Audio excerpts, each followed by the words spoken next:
when the name Corpse Paint came about. For me, it's just like an electric jolt. The real ugly side of humanity, and their music sounds like it. I always wanted to be a band that was approachable to people, that was just regular ass people. Yo, what's up? So before I start this episode, I want to bring up two really good friends of mine that I've met along the way.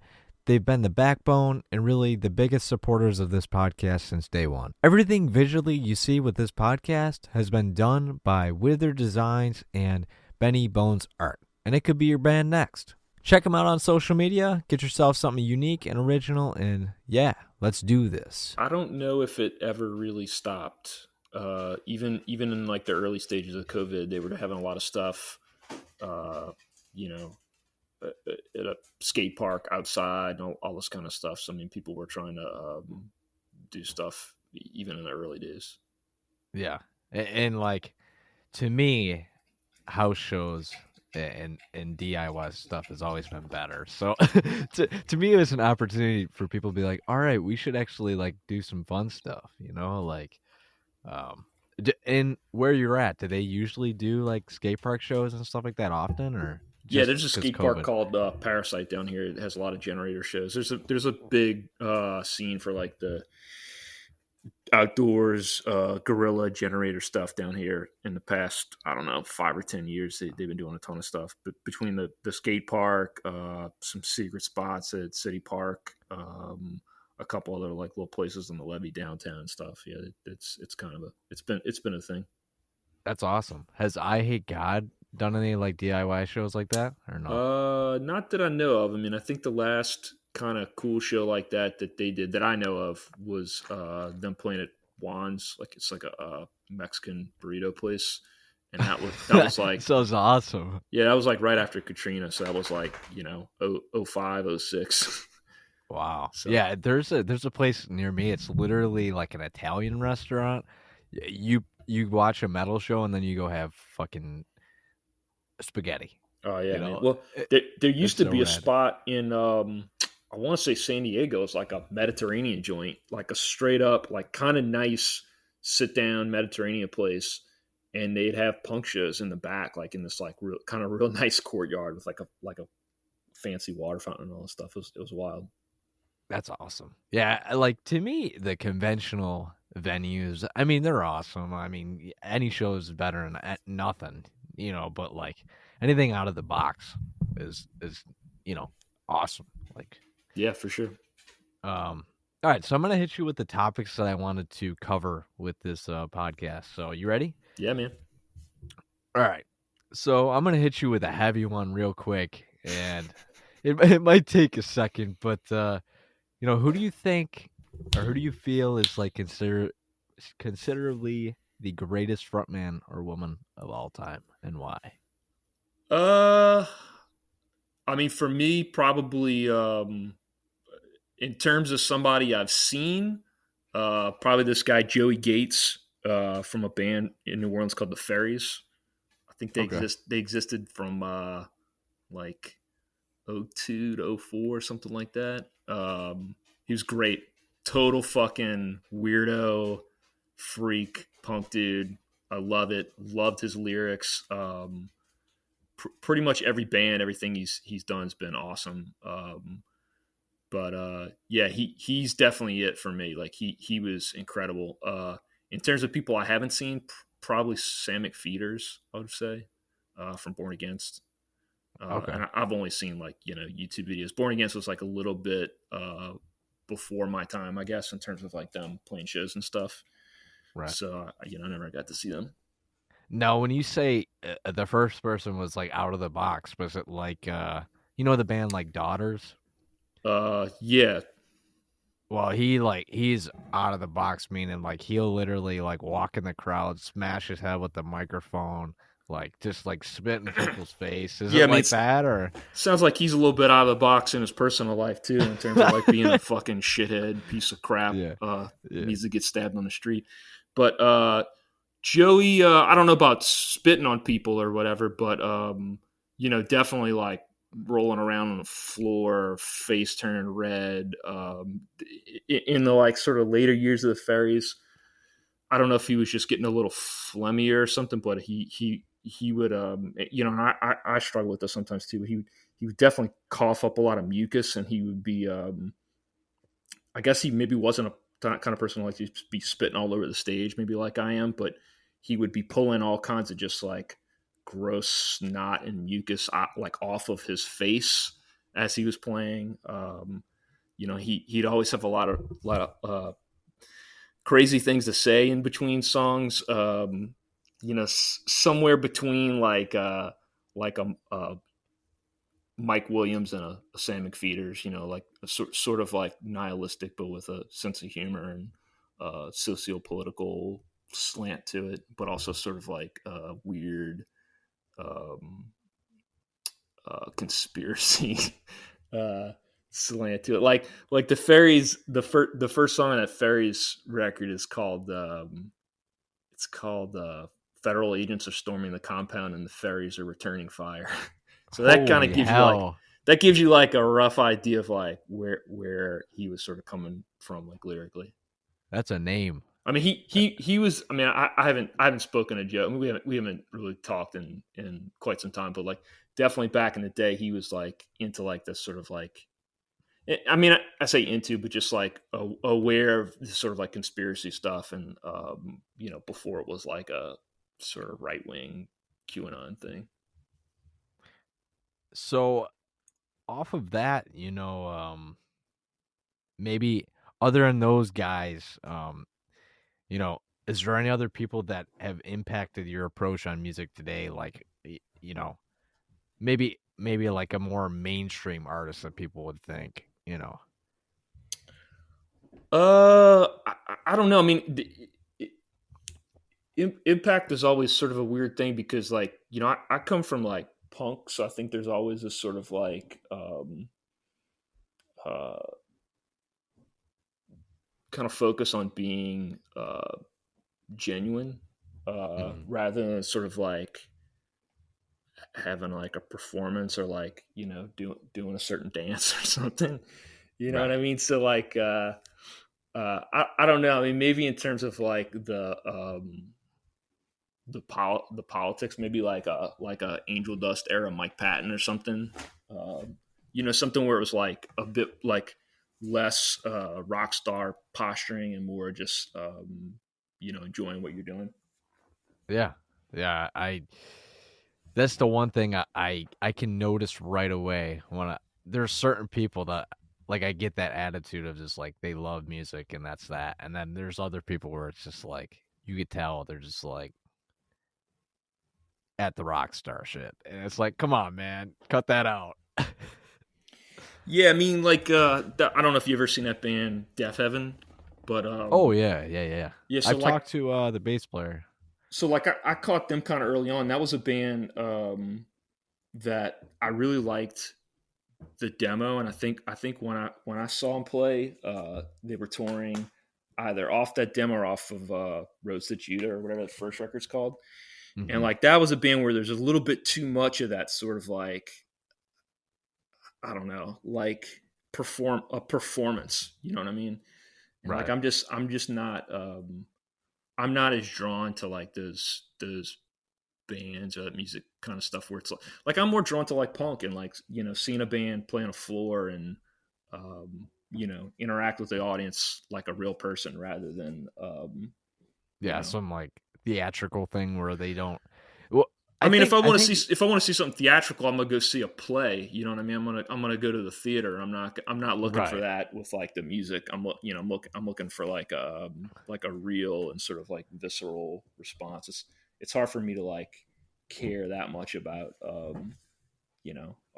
performance or whatever. I feel there's two types of bands. There's the band that there's the crowd, and then there's the band, and then there's the other band that it's all one thing. You know what I mean? Like the show needs both sides of it. Whereas the performers, there's like a disconnect, and those bands are not as fun. Like if you're not interacting with the crowd and you're not like telling them to like dive off the stage or like, hey, this is your stage, get on it, do something, like, come on, man, that ain't fun. Yeah, I don't know. I mean, like I never I'm not like a good hype person, and I'm not one of these like I'm not the kind of like hardcore dude. It's because I want to see some blood on the No, floor kind of I thing. hate But that shit. but at the same time, like definitely, like for me, when we get up and play, it's like a two-way street. So like I'll I'm only gonna give it a lot of times. I'm only gonna be able to put as much into it as I feel like I'm getting out of it. So like if I'm not feeling something from the crowd, I'm not going to be putting as much out there. And Exactly. maybe vice Yeah. versa. Maybe the same complaint is, maybe they're thinking the same things in their head as they you know stare at us. Right. Without moving around. I don't know, but yeah. I mean, like I said, like I definitely come from like like punk or whatever, where it's you want there to be a sort of like interaction. It's not like you're up on a stage in a stadium or whatever. You want there to be something happening there. Yeah. I mean, so I've always been like a metal dude, right? And recently I'm like, dude, I'm starting to get into punk just because like I went to one show, man, and literally we were in like this small bar and like people were lighting off firecrackers and shit. And I'm like, this is one of the craziest things I've ever been to, man. Like, I just, I don't know. Like, ever since I went to that show, I'm like, I, I got to go to more. Yeah, man. I don't know. I came up through like punk and DIY shows and hardcore shows in the '90s and stuff. And I mean, I've really only gotten into metal stuff by virtue of being in Thou and us sort of being exposed to more metal bands, like stringently metal stuff. I mean, the stuff I was listening to in the '90s, like for all intents and purposes, is basically metal, just like punk or hardcore dudes playing metal and calling it hardcore. But Right. um, I wasn't really going to a ton of like metal shows, and now I've seen a lot more of that stuff. Just because of this band, but really like the metal, the so-called metal bands that like speak to me the most are all the metal bands that come from punk dudes. It's all like Yeah. Yeah. it's Yeah. all the people we know from like DIY scenes and stuff that are playing metal of various kinds, and that's kind of the stuff that I like the most, and the stuff that's like on my record shelf. So the next pinpoint I wanted to hit is what emotion do you feel is the hardest to capture in your music? I mean, you have like two elements. You have the like really like the sadder part of things, then you have the aggressive, and then you have like the somewhat upbeat music. But for you, like what do you think is the hardest to write to? I mean, I don't know. I certainly don't really think of us as much of an upbeat band, although we do have. There's definitely content on some of those records where I was trying to write a more triumphant or positive type Right. Yeah. content, but I don't think I don't hear it often in our music. I mean, definitely for me, like it. I always think of us as more of a sad, melancholic band than anything else. I Yeah. mean, even the aggression. I don't. It's aggression only by virtue of the fact that there's distorted guitars Screaming. and Yeah. Yeah. screaming or Yeah. whatever. But I definitely like think of us more, in the way I sort of thought of like the grunge bands in the '90s when I was growing up, which is like sad music, basically. Yeah. Yeah. Yeah. Uh, It's definitely like a good blend. Like the how do I put it? Like the sad kind of is like just a good how do I put it? Like sludge is just a very good element to put with like that sad clean guitar, you know. yeah. Um, I mean, you're speaking of the one person in the band that can't play anything, but Yeah, yeah. yeah. I mean, yes. I mean, I that's just that's mean sort in of how I. general like lyrically, like what is easier for you to just like go off on a tangent. Yeah, I mean, clearly, like the despondent, um, you know, aggrieved tone is the easiest. I'm not generally one to write sort of like happy music or delve into that. I mean, I definitely think we have in the past sort of touched on some of that stuff, but even when we do, it's sort of tinged with like bitterness or whatever. I mean, that's sadness and anger and whatever. Like those negative emotions, I think are probably like the things that motivate me to write. A, definitely more difficult. Maybe I just haven't tried it or like felt the urge to. I have less to say, I think, about positive things and things I'm happy with, and more to say about things I'm not happy with. Right. And maybe that's just like me being sort of like a lazy writer to an extent, but it, that's just what comes easier. What you know uh, speaks to me creatively in terms of like, oh, we're going to do this record, and we want to write it about this thing. Like usually for me, I'll have like some kind of theme I'm trying to explore, even if it's just some personal um, skeleton of a record. So like the stuff I'm usually more drawn to like exploring are you know 9.9 out of 10 negative things Yeah. rather than like happier things. So definitely like the positive is I would say more difficult for me to get a grasp on. So going back to like the early beginnings of you getting into music, how would you describe the Louisiana underground extreme music scene or like punk scene now versus like back when you got into it? Well, it's definitely harder for me to say anything about it for like over the past 2 years, just Yeah, because yeah. I I was haven't. just yeah. There's nothing going on. I mean, there's definitely stuff going on. There's definitely like a lot of bands, a lot of really good bands happening right now, and definitely in terms of like heavy band. There's a band called Brat that's incredible. There's a band Ramasa that's really great. Torture Garden that's really great. I mean, there's a bunch of like sick bands happening in New Orleans right now. I just haven't been to shows, and I'm sure there's plenty of stuff I'm not UTX. I'm sure there's a bunch of stuff I'm just not thinking of because it's a little bit less on my radar. Unless a band like puts out a record or a tape or something, and I'm getting it at the shop, it's like harder for me to keep track of that stuff. But uh, what was the question? Well, how do things shake up between like when I first came at it versus now?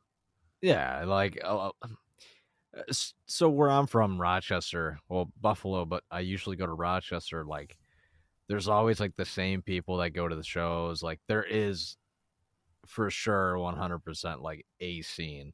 Whereas like Buffalo, on the other hand, it's like, in my opinion, it's kind of like falling apart like within the last couple of years. Like, yeah. What do you think? I mean, there's definitely still people around who were around before I was. So, you know, in that sense of like the people that are coming to shows or doing bands and stuff, like it's going great.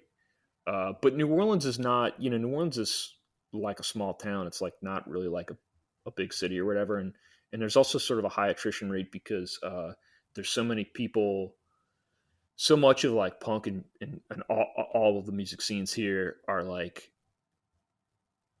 filled with people who are sort of transients. So like they might only be here for a few years at best before they sort of move on. So there's sort of ebbs and flows with that as like people come in and out of the city. So it just depends. It's like it's like a roller. I feel like it's like any other city that isn't like a major city with a zillion people. Like it just sort of ebbs and flows. Sometimes there's a bunch of cool bands. Sometimes there's only one or two bands I would care about. Um, but I don't know. There's definitely a lot of things that I've been interested in, think are really cool that have been around for a while. Like my girlfriend does a band called Silver Godling that's awesome that she's been doing for a few years, and there's a band called Special Interest from here that's been going strong for years now, and Nathan from that band was in a punk band called Mystic Inane that was like probably one of the best punk bands to come out of New Orleans, even mostly transplants. but yeah, I mean, I don't know. Like it's the sort of like salad days period for me was probably more like I started going to shows in like 95, 96, somewhere around there when I was like 15 or 16.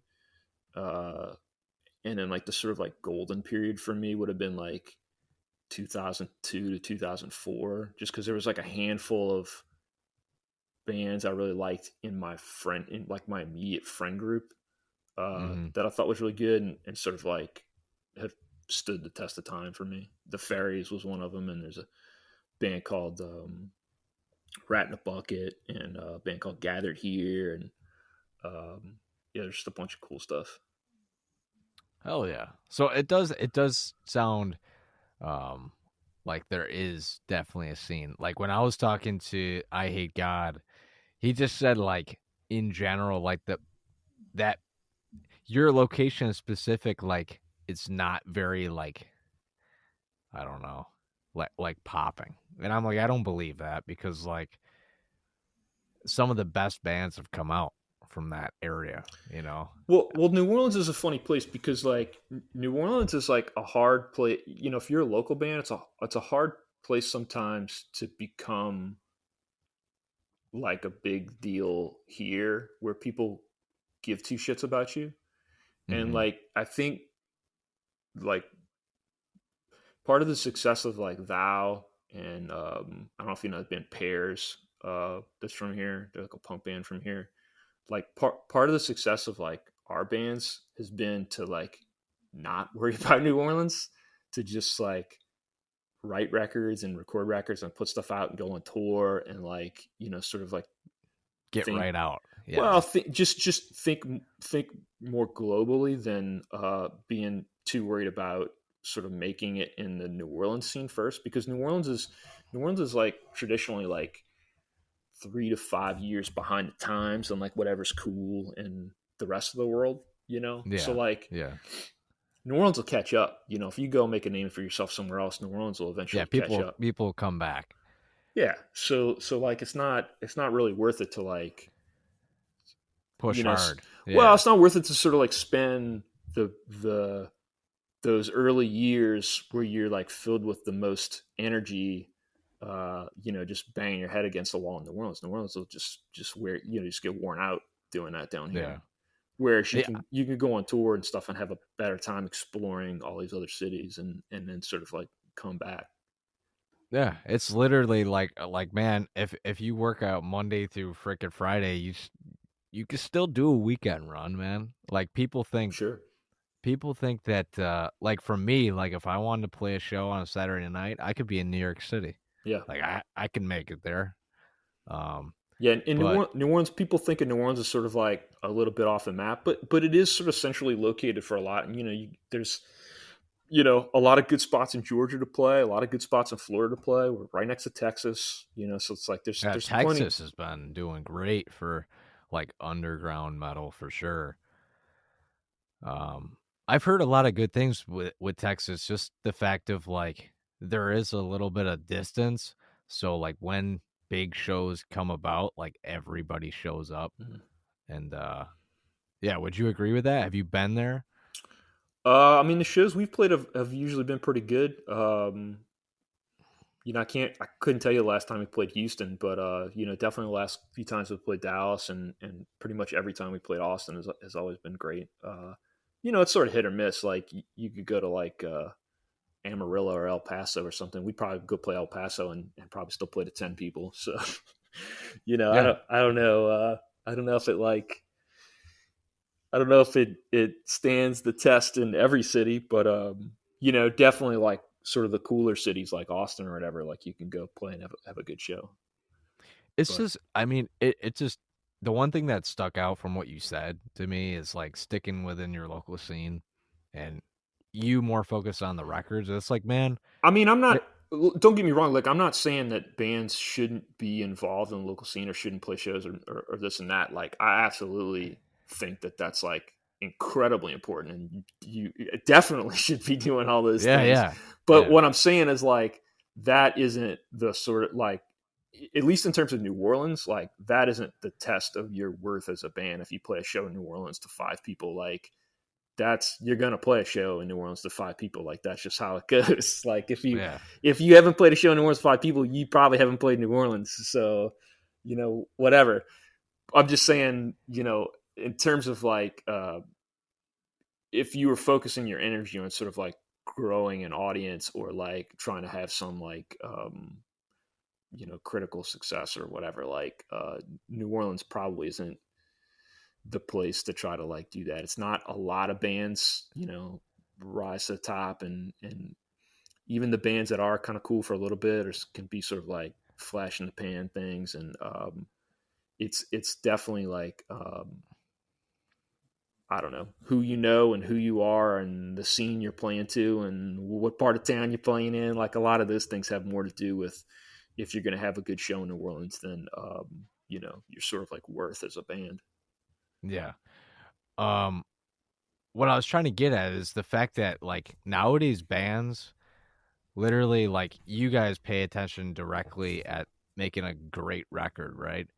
The internet is such a like amazing tool, whereas like the bands that really push the local scene, like they don't even have to do that anymore. They like internet is just such a crazy tool where you can get that shit all over the world, man.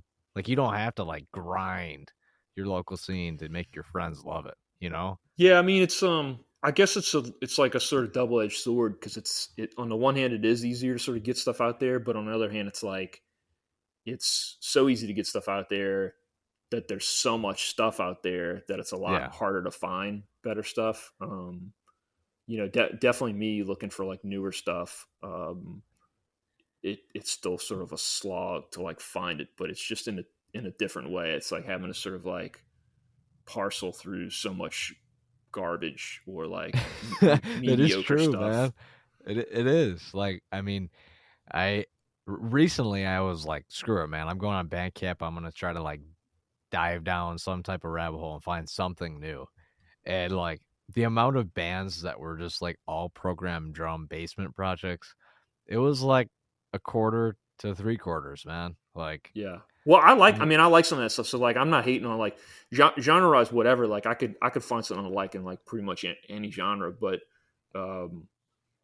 yeah, I don't know. I mean, it's just tough for me to find stuff I think is cool. And another thing for me too is like personally, I'm very attuned to sort of like good art and aesthetics. Like that's not that that's like the end all for me with. I mean, certainly not with music, but like I like that. Like I like having a record that like looks good or makes me feel a certain way or think of a certain thing. So like, definitely looking for stuff like that. And I got a record shop, so like I'm always kind of on the lookout for like cool stuff or stuff I think's cool. I think one of the coolest things about your band is like the amount of like fluency with the album covers. Like to me, that stands out. Fluency, like they don't look like they should all fit together, or what? No. Like they do definitely look like they fit together. There's a lot of bands that get different artists and everything kind of looks like a different fucking band put it all together, but no. Yeah, I mean, I'm glad you say that because like when I look at it, it definitely feels all over the place to me, just because the different kind of styles and stuff. You have a lot of like collaborative records too. Yeah, but I mean, it's pretty much. You could look at any Thou record, and I did the art or or did the layout for it, with the exception of like 2 records that we've ever done that I didn't sort of have like a direct hand in like saying, yeah, let's use this or let's try that. But I mean, to me, I always think of Thou as like the like my personal experiment with that, where I'm like kind of trying different things to me that look like different or whatever. But no, I'm glad you can see some consistency in it, because for me, when I look at it, it feel like that's like a regret I have with the art, is that because like I joined this band and it just, I thought it was going to be like any other band I'd ever been in. It's going to last a couple years at best, and then it would be done. No, you've been in this thing for a long right. time. I mean, dude, I've been in it for 13 years, 15, right? 14 years. 07, I think, is when I joined. Yeah, it said and, 07 and they were doing it for Metal. years before that. And so like, but when I came on, I sort of took over the aesthetics, but I just wasn't thinking long term, that kind of long term. You know what I mean? So like, definitely if I could go back in time, I would have. I probably. What do you think you would change it to if you had any like visual idea or I like mean, example?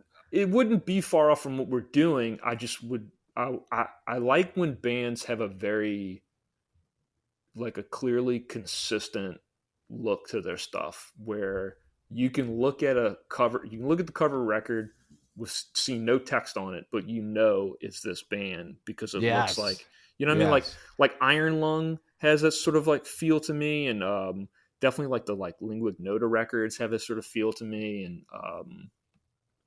Moloch, the band Moloch from United Kingdom, from Nottingham, is like a band that I think has like a very clear sense of aesthetic. So like, I don't know, stuff like that is like what I look to is like I wish I had a clearer A vision for this yeah. band, from day one. I wasn't thinking I'd be in it into my 40s. Yeah, it's crazy, man. Like even this podcast, man, it's just like I'm always like, shit, man, I should have done this in the beginning. I should have done this. Like, I feel like any artist or any type of person with a creative mind is never satisfied. Oh yeah. I don't give a shit if you're like Van Gogh. Okay. Yeah. I mean, absolutely, and that's sort of like the danger for us when we start doing all these represses and all reissues and stuff, because I always want to like change or fix a zillion different things, and try to rectify all my artistic missteps over the years. Yeah. So off of that, actually, this is a pretty good side note to that. What do you feel is the most positive and negative characteristic of any artistic person? Like, like, I mean, like artists, like you were saying, like they're very, how do I put it? They're never happy with their work. So, Yeah, I mean, but what's that famous saying that Hatebreed used on a satisfaction is the death of desire? Like yeah, you shouldn't be. I mean, you should never be happy. You should always be looking for the next thing. I mean, that's part of the thing with that too, is like looking for that improvement, and sort of like trying to outdo ourselves with every record. I mean, definitely, the creative impulse itself, like just the act of like creating these things and like putting this stuff out there, I think is the most important. A lot of squares, a lot of like civilians don't have that impulse, or don't follow that impulse to like do a thing. right. If they even have a hobby, it's some fucking bullshit, and Playing usually it's sports just, like fucking golf or yeah, or something. whatever. Usually it's just sitting around watching TV or like jerking off or whatever. So like the fact that like there are people out there that are gonna write books or put out records or paint, make a painting or whatever, like I think that's, or zine or whatever, like I think that stuff's awesome. Trying to put the human spirit into some artistic vision. The most negative thing, I don't know, maybe this sort of like, definitely the thing on my mind these days is a sort of like fucked up power dynamic a lot of these people have. I mean, you brought up that dude from the Daughters or whatever, like sort of people taking advantage of their status in a certain scene, even if there's even if like their status is like to like the real, the bigger picture of the real world is like fucking bullshit, whether like hot shit in some tiny ass scene or whatever, but treat people like garbage or use whatever little bit of power influence they have to like hurt people. It's just fucked up. Yeah. No, and I wanted to mention something. I appreciate the fact that literally when I text you, you're like, yeah, man, I want to make sure I'm not late. Off of what we just talked Yeah. about, dude, I had a decent band. I'm not going to fucking put their name in here. Tell me I the name. emailed, What is it? oh, I'm not going to. Come on, give I'm me the not, name. Edit I'm it not going to out. fire them. Okay, I'll edit it. This band called The Faceless, man. Don't know. This fucking asshole, man. They're a decently popular band, and I emailed him, and I'm like, "Hey, man, you available to do this?" He's like, "Yeah, man, this day." He blows me off. I'm like, "All right, sick." And he's like, I can do it tomorrow. I'm like, all right, cool. I can make it work. He fucking blows me off again, bro. Yeah. Like, it's like, it's like some musicians, man, just don't get it. Like, it doesn't matter. It doesn't matter if you're Elvis Presley or like a homeless person with an acoustic guitar. Like, don't be an asshole. Yeah, for real. Wash your dishes. Yeah, but I mean, like, I don't know. You have two types of musicians: the people that like are doing it for the love, and then you got the people that are doing it, but they're total dicks. Sure. But, all right, the last one I want to hit you with is, blah blah blah. Knowing that you have a couple collaborative releases with like the Body and stuff like that, is there any musicians that you would dream to write music with? I don't know. I mean, I don't. We've got one other collaborative thing we're doing right now. It's sort of like coming to a close pretty soon. We're finishing up, but yeah, I don't know. I mean, I don't. I'm sort of going in the other direction with it now that we've done a few of these things. Like we're not like the Body will do like a zillion records where they'll collaborate with all kinds of people, and we're just. I don't know if that's like the way to go for this band. Like I feel like we've done two. We've got this third one coming up.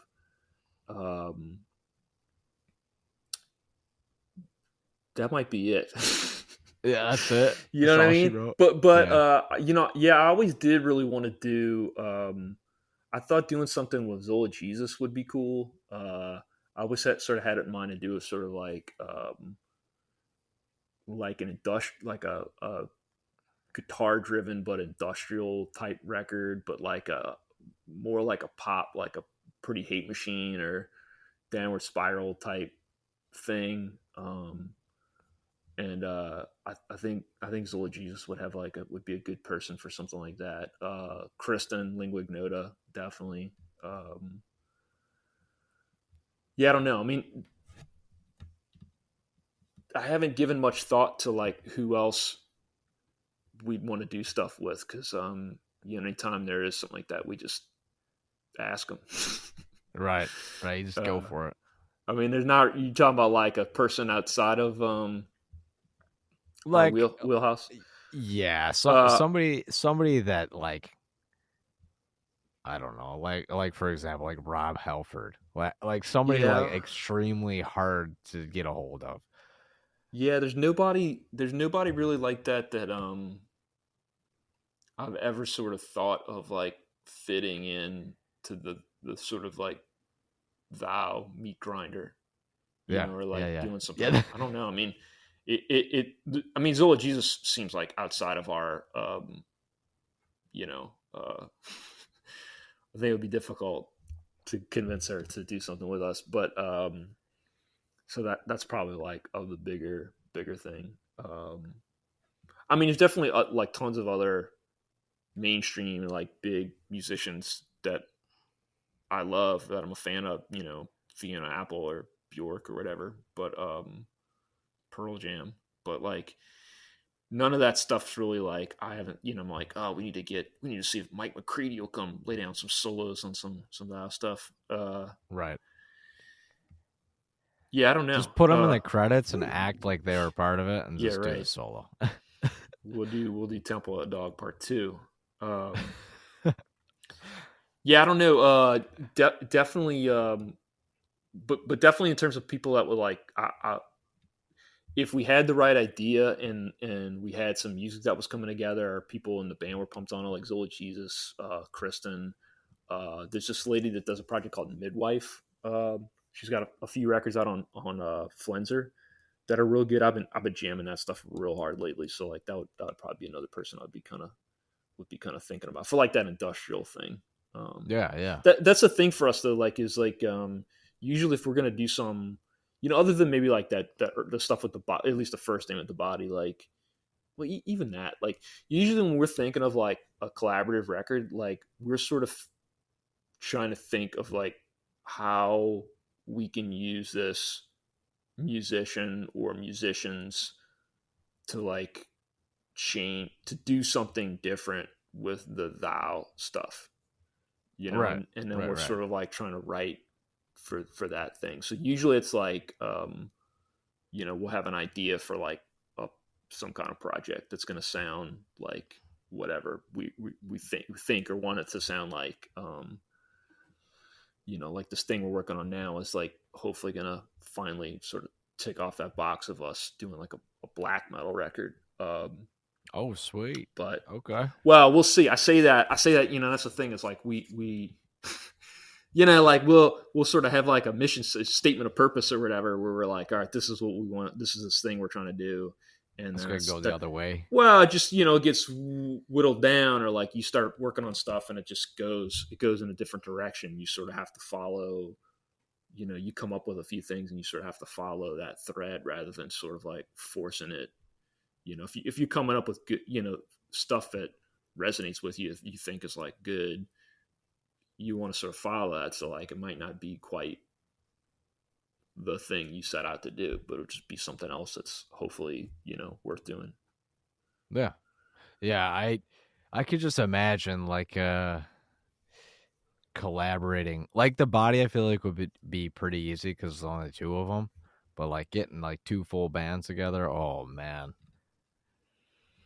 Yeah, Oh man. we haven't really done anything. I mean, all the stuff we the, you know, the body thing's just the two dudes. The Emma thing was just the one person we're dealing with now is just the one person. So it's been a little bit easier. You know, there's like 5 or 6 of us at any given time. So like even just us as a band is like not the easiest thing to deal with. You know, I sort of envy some of these bands that are like a 2-piece or a 3-piece. It just in terms of like, 3-piece punk. Yeah. yeah, I mean, just in terms of like getting the work done, it just seems like it's so much easier to like get on the same page or like, you know, hash something out, or like, you know, all the logistical things seem a bit easier, even if you sort of have like less I pieces. can imagine touring for sure. Like Yeah. 6 versus 3. Yeah. That's definitely Yeah, it but then sucks. again, like I think like I look at like your catalog, I'm like, this band is like moving forward. And the one question I had was like, you know, like with your band starting years ago, you know, what do you think is like the main thing that has like driven this thing forward? Like what with 6 people, like how do you keep it together? I mean, I don't know. Like, if you'd asked me 2 years ago, I would have said like inertia. You know what I mean? Because it's like when I joined the band, we just started doing stuff. I started booking tours for us. We'd go on tours. I was like, okay, we can get these people to put out records for us. We started putting out records, and then we started getting asked to do other records or splits or whatever. And we just say yes to everything, and just, all right, we said yes to 10 things. Then we got to write all this shit to like, you know, Do it. Yeah. to follow through on all these yeses, you know, and then as we sort of did things, we're like, oh, we have this idea for a thing. Let's try this thing. You know, as you sort of get to a certain point with a band, you know, it's easier to make those things happen. But I don't know, because it just, you know, sort of like the first year going into the COVID stuff, I was getting a bit burnt out. You know, Yeah. we were Yeah. definitely like butting heads over a lot of things, and you know, the first like year of COVID, really, you know, we didn't do shit. We didn't see each other. We weren't practicing. We weren't writing. Nothing happened. I was basically taking care of a lot of like back end administrative stuff. Still dealing with some records that were coming out. Sort of tidying things up. I mean, I even kind of had it in my mind, like, oh, maybe I need to tie up all our loose ends. So like, if we're done, you know, I'm not leaving anything on the table. We'll have everything sort of sorted. But then kind of out of the blue, everybody just was kind of pumped to start writing stuff again. We all kind of had different ideas for different things. And, you know, I don't know if it's like, distance makes the heart grow fonder. Like, we just hadn't seen each other, been in a room with each other, like played loud music in a room with each other for a while. So everybody kind of missed it. And there was some impulse to like keep doing stuff again. So I don't know. I mean, to me, it's like,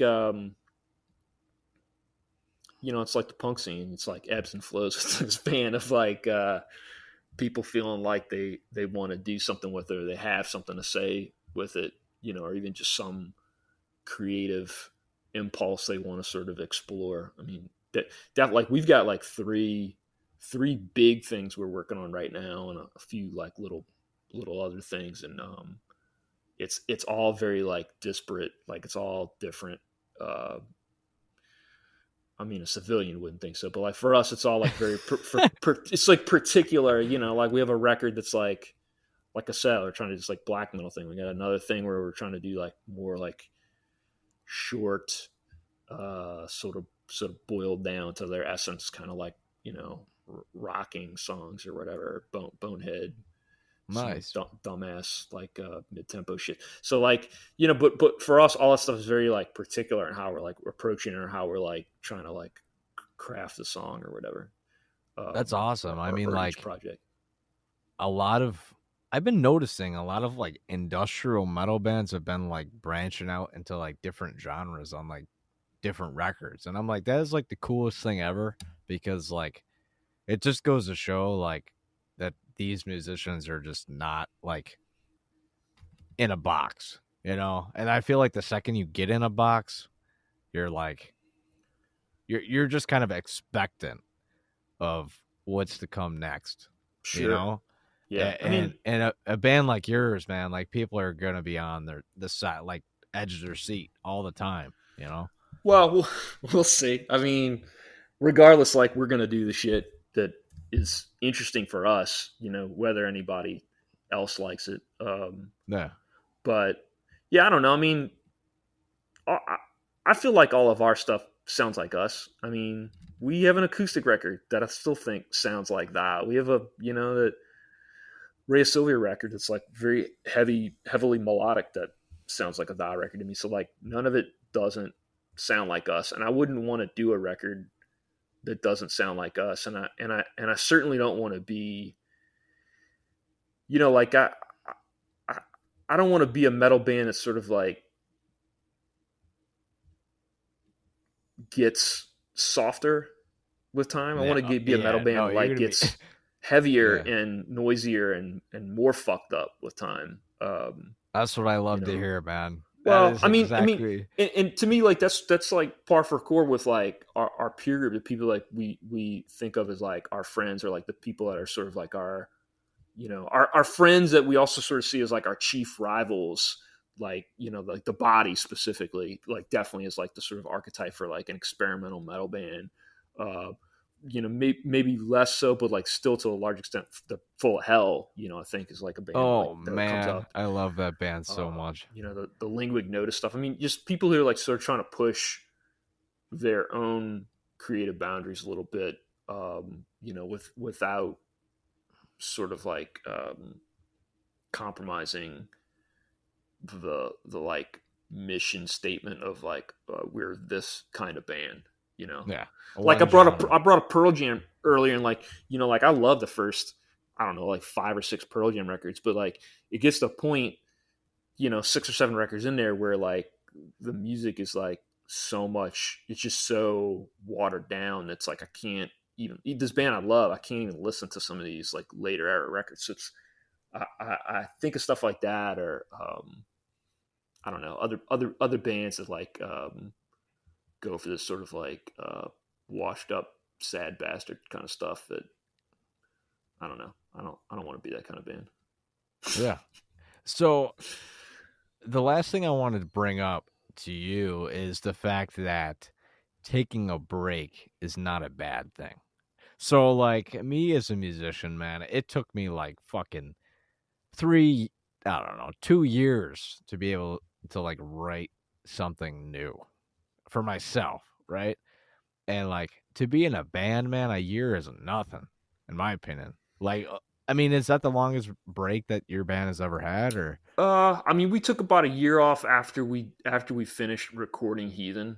We basically took like a year off from touring and stuff, and weren't really doing much. And and we definitely had like a year more downtime with the COVID stuff. I mean, yeah, I agree with you. It is sort of nothing, but I mean, definitely like for me, like within the last few years, this band is, I'm 41.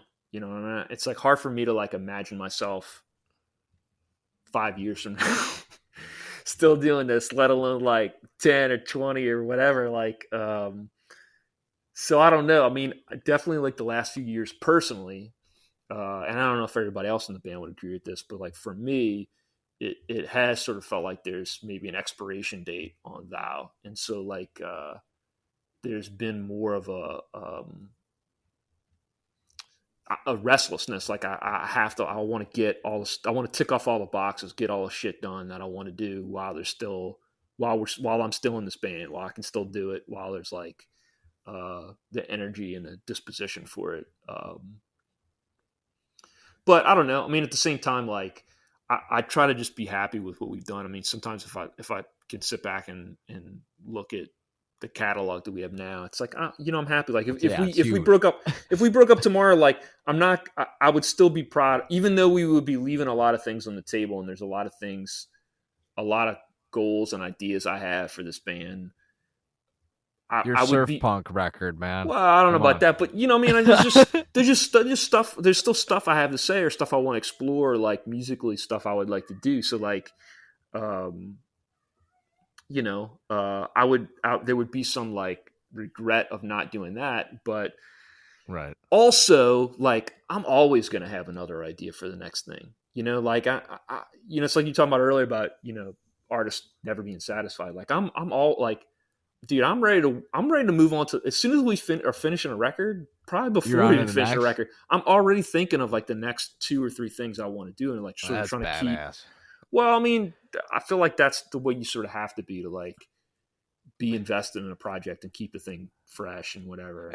And the one thing I wanted to state, man, you've been in this band since 2007, right? And what I found out is you haven't been in any other projects, really. Like, to me, that's impressive. A lot of musicians they get in this like habit of just like veering off. Well, I've been in plenty other stuff. I mean, I was in 2 or 3 bands. Hold up, let me pull you up, because on Metal it didn't say much. Yeah, I was in like 2 or 3 bands before Thou, and I've been in a handful of bands. Hey, I've been in a handful of bands during Thou, so I've been doing stuff. But Thou's always sort of been the main focus, and the band that I sort of like took the most seriously, and the band I was sort of like applying myself the most to. It says, "Dear Diary, I seem to be dead." Yeah, that's the only past band. I was in a band called Chopsley when. Okay. Right out of high school, it was like a hardcore band. I was in a band called Eat a Bag of Dicks after Chopsley. That's what. Are they still on social media? Eat a Bag of Dicks.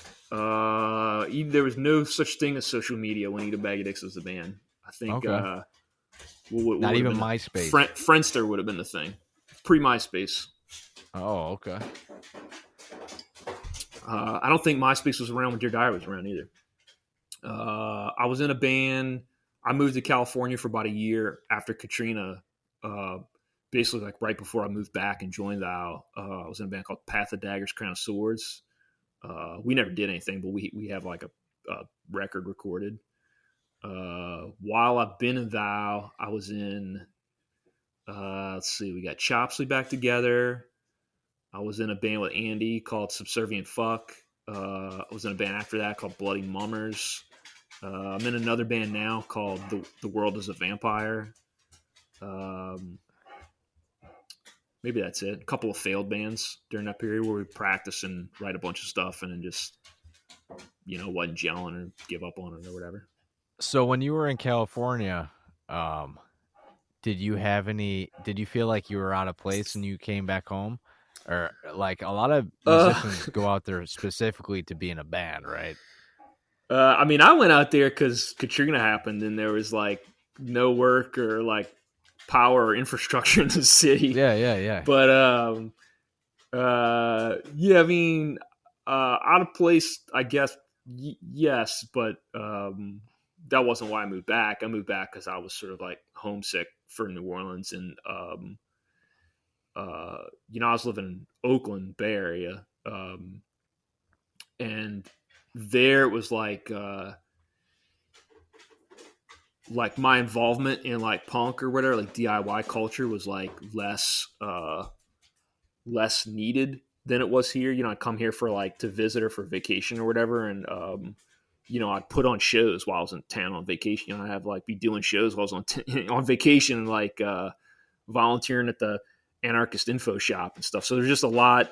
New Orleans is just a place where there's like a lot. It's a lot easier to sort of like get, if you want to be plugged in and involve yourself and like do stuff, like it's easy. You just have to have an impulse to like do things, and like you have to like be self-motivated and like right, do those things. Whereas I feel like that's the same around here. Yeah, I mean, do you think California is a little bit tougher? Well, California's just, it's unnecessary. Every sub genre has about 1,000 people that love it. Yeah. Black metal, polka, ska. There's a zillion people that are in. You know what I mean? Like any kind of bullshit. Like there's already a million people booking shows and coming to shows, and there's a ton of those bands. So like, it didn't feel like I needed to do those things. Whereas like here, it's like, when there's not people doing stuff, you sort of like feel the emptiness. You kind of, right. It feels like there should be more people doing shit.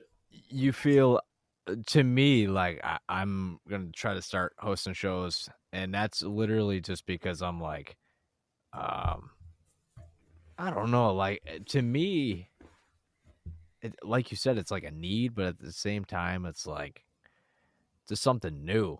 You know what I mean? Like your idea of what a perfect show is a lot different than, the people that have been in the business for a long time. You know what the people like. That's what I'm trying to say. Well, I mean, I don't know about what the people like. I know what I like and what sort of gets me off about shows and stuff. But I mean, your immediate friend group is what I'm saying.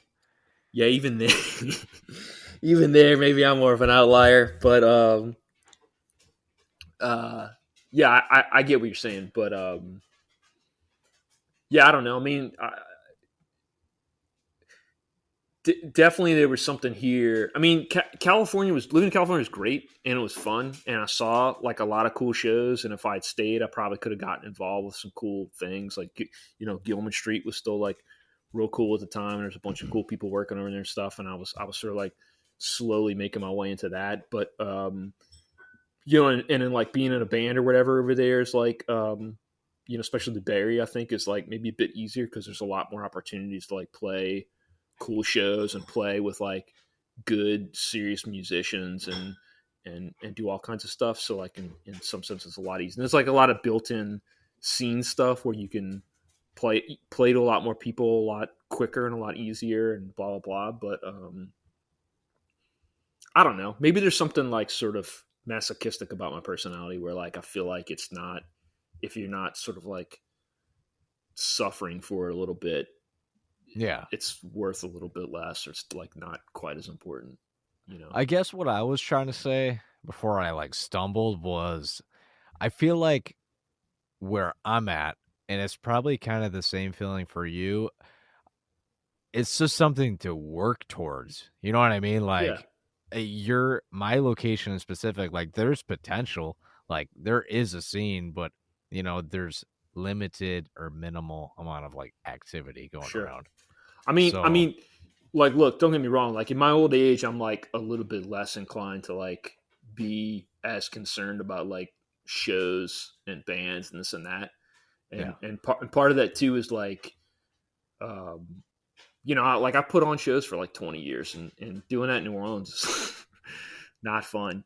And then when we opened a record shop, it was sort of like, oh, well, this is like all the things I kind of like about shows without all the same bullshit stress. Well, the stuff that you stress out about, oh, people are going to show up. Am I going to be able to pay this band tonight? Blah, blah, blah. Oh. Right. So like, you know, the things that I find engaging about like punk and music and stuff have just sort of like shifted a little bit. Not really, but like sort of in terms of like just putting less stock and shit. And I mean, and really this, you know, stuff in terms of like playing shows and live and all this stuff like that's changed with Vow too for me. Like, you know, and not just recently. I mean, probably within the last like 10 years. Like my interest is much more with like writing records and putting out music and recording stuff than it is. Like I'm much more interested in that than I am playing shows. I could give a shit about playing shows. Yeah. I feel like everybody, the one thing I've learned since, I mean, I'm into photography and I do this, and one of the biggest things I've been told by like people, for example, Chase from Gate Creeper, he said to me that for this type of music to like keep going, like there's a lot of pieces that have to be in place. Like there has to be photographers, there has to be booking agents, there has to be talented bands and shit. Sure. And in record label, like what you're doing, like your storefront, like I mean, that's got to be around for music and bands to make money. Like it's just a lot of things that have to keep going. Yeah, I mean, I'm sort of less worried about the sort of like capitalist income concerns and more about the like creative community spirit. But I 1,000% agree. I mean, it's just, you know, like that with the punk scene, like people doing zines and this and that is like super important and like the thing that keeps everything going. Yeah. All the old geezers around here are starting to retire, so all the young people are gonna have to freaking push them out, stepping up, throw them off the cliff.